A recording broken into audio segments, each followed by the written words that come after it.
Hello, everybody. Welcome to Average Guy Opinions. I'm your average guy, John Corelli. This is episode 102, which will be a lot more fun than 101. 102, Casa Bonita, Casa Bonita. Okay, now everyone in Denver knows what I'm talking about. Everyone in the Wheat Ridge, Lakewood, western half of Denver area. Everyone pretty much in Colorado knows what I'm talking about. It's a little place called Casa Bonita, and they, yesterday or today, very recently filed for Chapter 11 bankruptcy protection. Now that's bad news, obviously, because they've been gutted by COVID, just like every other business, small business. I almost called it big business because it's a state. It's been a staple in Colorado for nearly 50 years. For those of you that don't know, let me explain what Casa Bonita is. And the reason I did that voice at the beginning was there's a pretty famous um, there's a famous South Park, and by the way, those guys are from Colorado too. Trey Parker and Matt Stone.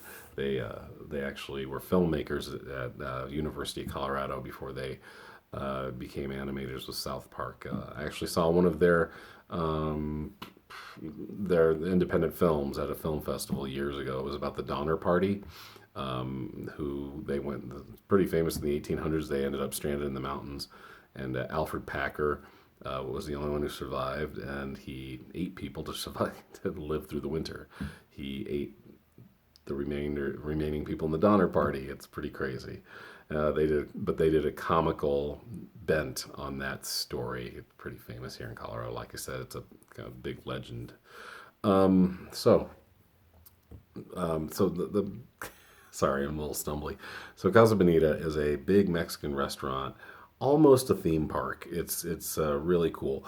And so, oh, back to the South Park episode though. So the South Park episode is pretty funny because Cartman, he's the fat kid, and he he puts Butters in a missile silo and hides him in there or stuffs him in there somehow because he wants to go to Casa Bonita, and I think wants to go by himself. I'm not sure. I can't remember. I've only seen the episode once, and it was years ago.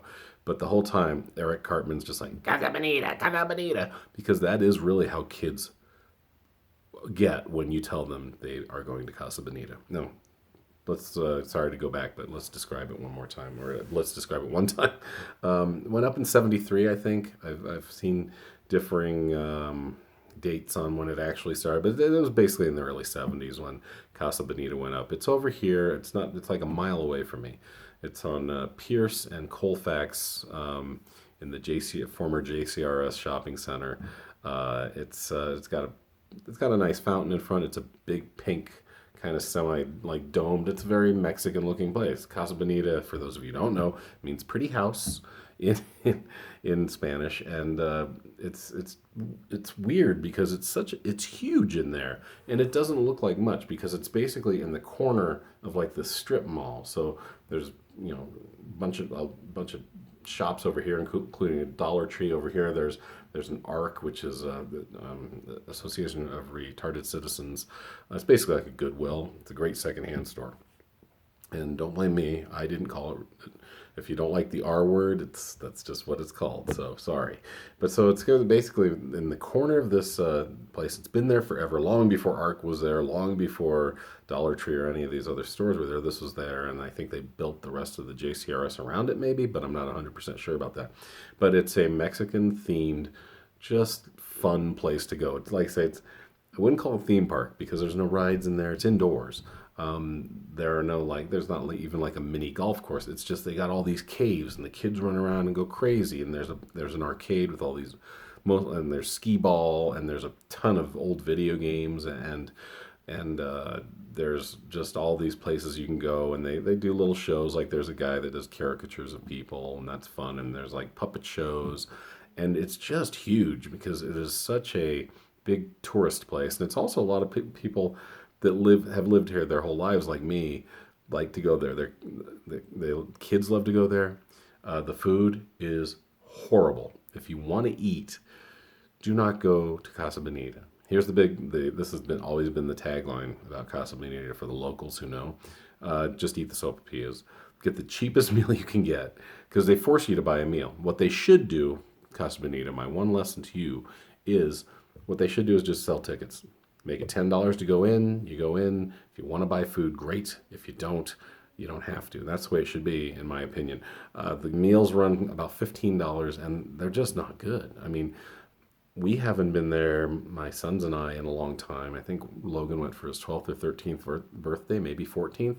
And we haven't been there since because Logan got food poisoning and had it coming out both ends. It was horrible. And to his credit, he held us together like a champ. He's literally on the toilet with the trash can in front of him. That's food poisoning. And it was Casa Bonita. It was the last place we ate. It was like a couple hours later. You're gonna get the trots if you eat there. That's what's gonna happen. Just come to accept it. If you do decide to go with the meal, I'd go with something mild like the enchiladas, something that doesn't take a lot of work, but still, even that can go bad. Yeah, I go cheese enchiladas every time. Uh, I've been there dozens of times for parties, for get-togethers. I've seen dates on there. I would never take a woman on a date in there. Jesus Christ, really, dude? I saw people like my age dating. Maybe if you're in your 20s and being goofy, sure. But I saw guys like a man and a woman, 50 years old, dating at Casa Bonita. Okay, now, even if you like that food for some reason, you still don't want to take a date there. There are kids running all over the place. Oh, and here's the main feature that I forgot. They do sketches, they do skits, and there's a pool with a waterfall. It's amazing. This place is really, actually really cool. If you ever come to Colorado, I would put it in the top 10 for must-sees. It's just so hokey but great. Like I say, just don't eat the food. But they have a waterfall, and then they do like sketches, and there's always a dude in a gorilla suit that ends up jumping in the water, and they're like cliff divers. It's about a 20-foot dive, and they got kids. I call them kids, but they are young. They're probably like anywhere from 16 to 20 that do the sketches, and it's over the top goofy, but it's a lot of fun. And like I say, I used to bring kids for birthdays all the time. Sometimes you just go, like when we were teenagers, you just go with your friends sometimes, or your parents would bring, it's usually just a party type of place. There's always, I've heard a lot of rumors about the place from other people. I never worked there, but a lot of people that went to my high school worked there. It's literally a half mile away. It's right up the road from Jefferson High School. And I remember this one's still stuck in my head. Some kid named Jason DeAndrea, who was kind of popular at my school. They said, Jason DeAndrea found a spider in his taco. And I don't know if that's true. But it's funny. I did work with another woman. Her name was Jean Noble. And she told me stories about getting invited into the broom closet by the manager. Like apparently the manager was a major, I don't know if technically he was a pedophile, but he was way too old to be banging 17-year-olds in the janitor's closet. And they have like a plaque of employees of the month that goes back, I don't know if it's all the way to 73, but it goes back a long time. You can see sometimes people you recognize, like, oh, I went to high school with that dude. It's kind of a long, and it's like a cafeteria line.